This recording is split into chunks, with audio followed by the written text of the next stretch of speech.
शिक्षा विभाग के श्री राजेश यादव, ये तो यूपी केंद्र के आईएएस है, सीनियर आईएएस है, बहुत टैलेंटेड आदमी है।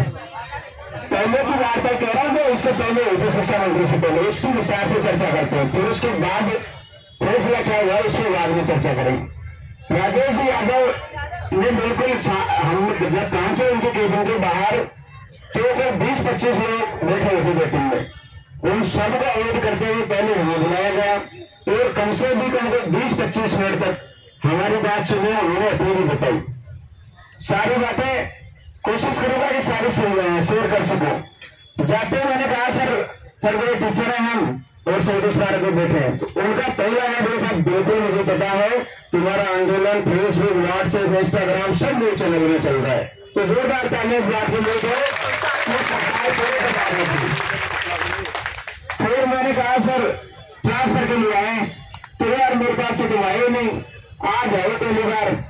फिर मैंने कहा सर पिछले 1.5 महीने से गला फाड़ फाड़ के चिल्ला रहे हैं, हर ब्लॉक से ज्ञापन दे रहे हैं, सीएम के नाम, शिक्षा मंत्री के नाम, आपको पता ही नहीं है। सरकार पूरी तरह है।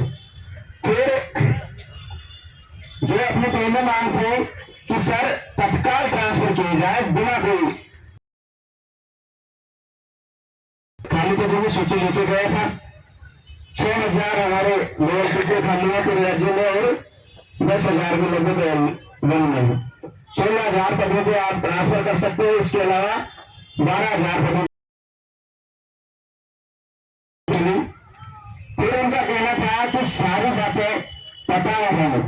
फिर 2018 में ट्रांसफर किए थे, प्रावधान लेके गया था, लिस्ट में लेके गया था, तो उन्होंने अपने फाइल में से निकाल के मुझे दिखाया कि बिल्कुल है मेरे पास, आज भी बहुत बड़ी लिस्ट आई थी। सरकार अपने स्तर पर पूरे प्रयास कर रही है कोई ना कोई रास्ता निकालने की, और तुम जो कर रहे हो ना बैठे हो, ये भी हमें बताया कि तुमको 5,000 लोग बैठे हुए हैं, महिलाएं भी हैं, पूरी न्यूज चल रही है, सरकार पे पूरा दबाव है। मेरे पास रास्ते के कमिश्नर साहब का फोन आ गया था, पुलिस कमिश्नर साहब, कि यार तुम्हारे से टीचर बैठे हैं, रात को उनसे बात करो। तो मैंने तो उनको कल ही कह दिया था कि मेरे से अगर बात करनी चाहिए तो बोल दो। अपनी कल शर्त थी कि शिक्षा मंत्री, मुख्यमंत्री या अखिल अरोड़ा जी से बात करेंगे। फिर सारी बातें तय करने के बाद हमने यही कहा कि सर ट्रांसफर की जाए। उनका फिर ये कहना था कि देखो सरकार ऐसी पॉलिसी ला रही है कि जिससे मैक्सिमम लोगों को फायदा पहुंचे। एक साधारण शिक्षक को जिसकी फिर मैं अड़ा रहा कि नहीं सर बिना पॉलिसी के आप करो, तो फिर उनके ये वर्ड थे कि बिना पॉलिसी के संभव बिल्कुल नहीं है, और तुम्हारे लिए भी फायदे में ये रहेगा कि पॉलिसी से हो, क्योंकि जो अप्रोच वाले लोग हैं, जो हाई अप्रोच है, नेताओं से बहुत उठ है, राष्ट्रीय शिक्षा संघ के लोग हैं, उनके ट्रांसफर ज्यादा होंगे, आप अच्छी तरह से जानते हैं। आप करिए तो उनको ये वर्ड थे कि पॉसिबल नहीं है। क्या उस पर तबादला नीति पे हम पूरे सीरियस हैं, सरकार पे पूरा दबाव है, मंत्री जी से मैंने बात करनी है, और जल्द सारी बातें छोड़िए। आप हमारी जगह होते तो आप क्या करते?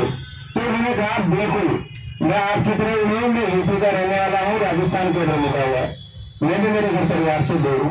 फिर भी मैंने कहा कि सर आप तो चले जाते, जगह बदल जाते 20-20 साल से, तो किस सारी बातें हो गई। तो नीचे ये निकला कि उनको ट्रांसफर पॉलिसी से होंगे, और ट्रांसफर ये राजेश जी यादव से बात हो रही है इसके दौरान, उस समय गारंटी नहीं थी। दूसरा उन्होंने कहा कि जो मैंने ये कहा उनको कि साहब ये जो लैंडो और एलवन की नियुक्ति फिर कहां जाएंगे? फिर उन्होंने ये आश्वासन दिया पूरा कि जिन जिलों में खाली पद कम है, सीकर, भिगनी, जयपुर, वो अध्ययन कर रहे हैं, नहीं जो कैंडिडेट्स हैं एक भी पद नहीं भरा जाएगा वहां। इस बात के लिए आप निश्चिंत रहें, बाहरी जिलों में जहां ज्यादा पद खाली है वहां भेजा जाएगा। ये सारी बातें हो गई। फिर मैंने कहा साहब आप तो कह रहे होते हैं ट्रांसफर, शिक्षा मंत्री जी रात को तुम कह रहे होते ही नहीं है। अरे यार कभी कभी तुम्हारा प्रिंसिपल और हेडमास्टर भी तुम्हें डांट देते हो तो नाराज होते हो क्या? एक बार एप्लीकेशन डाउनलोड को जाते हो सीएल की नहीं बता तो दोबारा रहते हो ना, मैं तुम्हारी बात कराता हूँ। फिर मैंने कहा सर आप उपस्थिति में हो जाए तो ये करेंगे नहीं, मुख्यमंत्री जी से कराओ। तो मुख्यमंत्री जी से तो संभव नहीं है क्योंकि है नहीं। फिर यदि तुम चाहते हो तो मैं समय लेके मुख्यमंत्री जी से भी वार्ता करा दूंगा। फिर उनको कह के आगे उनके साथ चलो करा दो आप।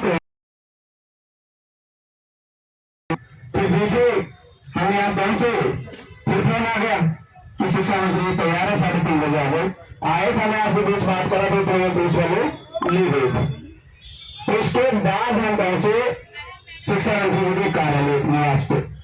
वहां पहुंचते ही आगे से आपके गेट खोले गए, आगे से अगुवाई की गई, बाहर दिखाया गया, चाय पिलाई गई,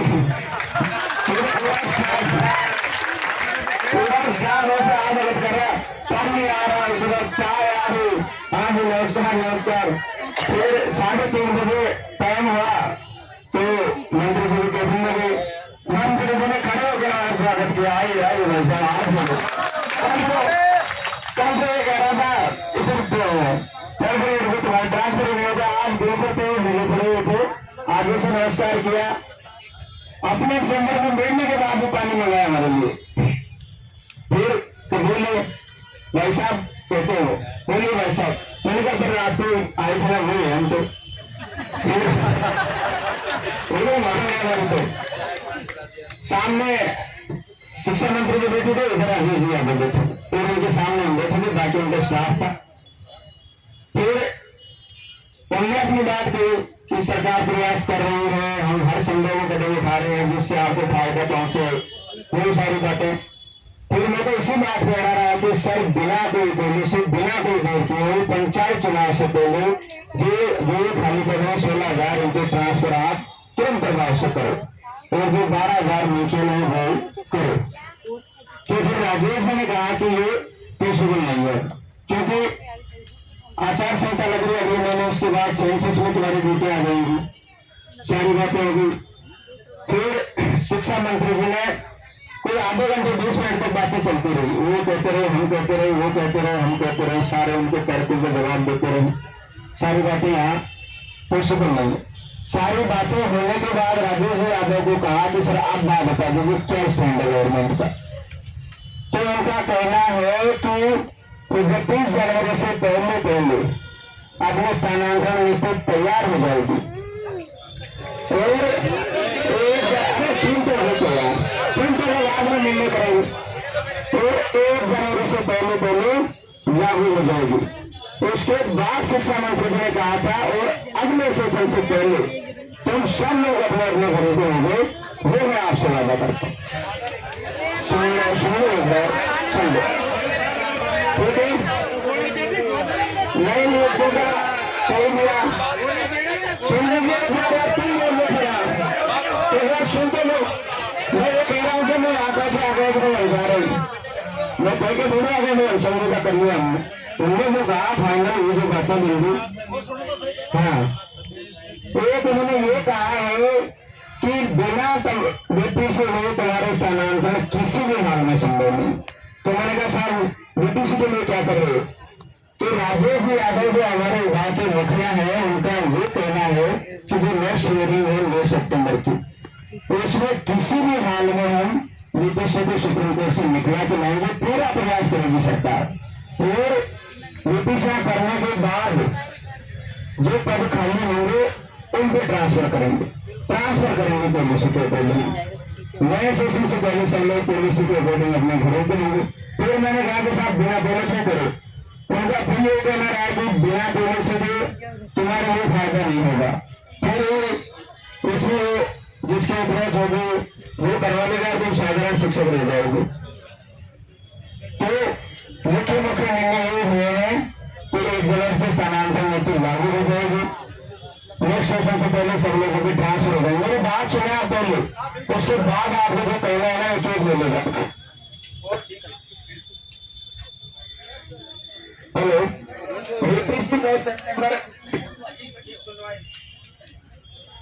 9 सितंबर की सुनवाई में पूरा प्रयास है। हाँ, इससे याद आया भाई 1 घंटे जो वार्ता होगी सारी बातें याद भी नहीं रही। जब डीपीसी की बात आई तो मैंने कहा सर सरकारी वकील जाता ही नहीं है, तो यार आप चले जाओ या आपको मैं टिकट करा के देता हूँ, किराया देता हूँ। कौन कहता है कि हम नहीं जा रहे? पूरा प्रयास कर रहे हैं हम, कैसे भी सुप्रीम कोर्ट से निकले डीपीसी तुम्हारी, ये डीपीसी रुके है ना, इसी वजह से तुम्हारे स्थानांतरण रुके हुए। तो सरकार की तरफ से पूरा प्रयास है, जो भी वकील है वो तैयार है, एजी डबल जो भी होंगे भाई अपन को इतना जानते नहीं, और सही में बात है बिलाएगी मेरी कोई, ठीक है। तो मुख्य जो बातें निर्णय हुआ कि 1 जनवरी से लागू हो जाएगी, 31 दिसंबर तक बन जाएगी, फाइनल स्टेज पे है। तो हमारा प्रोटोकॉल नहीं है कि आपको दिखा सके, नहीं तो हम दिखा देते थे, ठीक है। दूसरा ये हुआ कि नेक्स्ट हियरिंग में डीपीसी किसी भी हाल में सरकार निकाल के लाएगी, स्थानांतरण करेगी और डीपीसी करेगी, उसके बाद स्थानांतरण करेगी। तीसरी बात में सहमति इस पर बनी है कि ये जो कम सीटों वाले जिले हैं इनमें नई नियुक्ति को नए नियुक्तियों को प्रतिस्थापन नहीं दिया जाएगा।